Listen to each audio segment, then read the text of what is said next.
ગુજરાતનું શેર બજારની અંદર રોકાણ જે છે એ ખૂબ વધારે પડતું છે. બોમ્બે સ્ટોક એક્સચેન્જની વાત કરીએ તો 1 કરોડ જેટલા ડીમેટ એકાઉન્ટ જે છે એ તો ગુજરાતના જ છે. જો ગુજરાત એક અલગ દેશ હોત તો ફાસ્ટેસ્ટ ગ્રોઈંગ ઇકોનોમીની રેસની અંદર ગુજરાત જે છે એ ચાઇના અને સાઉથ કોરિયા પછી 3જા નંબરે આવતું હોત. તો ગુજરાતનો દબદબો જે છે એ ફાઇનાન્સની દ્રષ્ટિએ, જીડીપીની દ્રષ્ટિએ, ઇકોનોમીની દ્રષ્ટિએ સમગ્ર વિશ્વની અંદર જે છે એ આગળ પડતું હોય છે. ગુજરાત એફડીઆઈ મેળવવાની અંદર પણ આગળ પડતું હોય છે. એક્સપોર્ટ ઇન્ડેક્સની અંદર પણ આગળ પડતું હોય છે. આપણે લીડ ઇન્ડેક્સ જે છે નીતિ આયોગ દ્વારા લોન્ચ કરવામાં આવે છે એમાં પણ ગુજરાત જે છે એનો પ્રથમ રેન્ક જે છે આવેલો છે.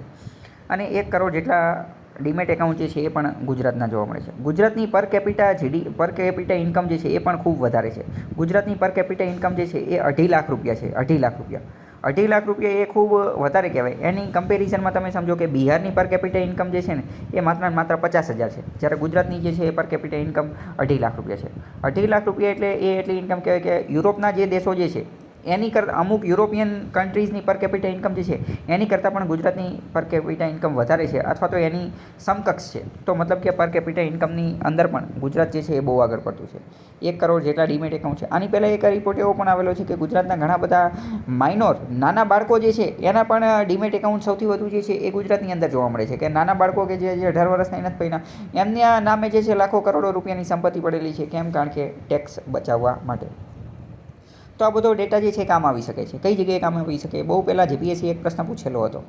પ્રશ્ન કંઈક એવો હતો કે Gujarat is the growth engine of India, અથવા તો ગુજરાત એ ભારતની ઇકોનોમીનું ગ્રોથ એન્જિન છે, અથવા ગુજરાતને ભારતનું ગ્રોથ એન્જિન માનવામાં આવે છે. સમજાવો અથવા ચર્ચા કરો. અને આ જે ડાયલોગ જે છે કે ગુજરાત ભારતનું ગ્રોથ એન્જિન છે એ ગુજરાત પાક્ષિકની અંદર તો વારંવાર વાપરતા જ હોય છે. અને આ જે ક્વેશ્ચન જે છે એ જીપીએસસીએ આરએફઓ યા એસીએફ એકાદી એક્ઝામ હતી, આઈ થિંક એસીએફ જ હતી, એની અંદર આ ક્વેશ્ચન પૂછી લીધો હતો કે ગુજરાત એ ભારતનું ગ્રોથ એન્જિન છે, ચર્ચા કરો.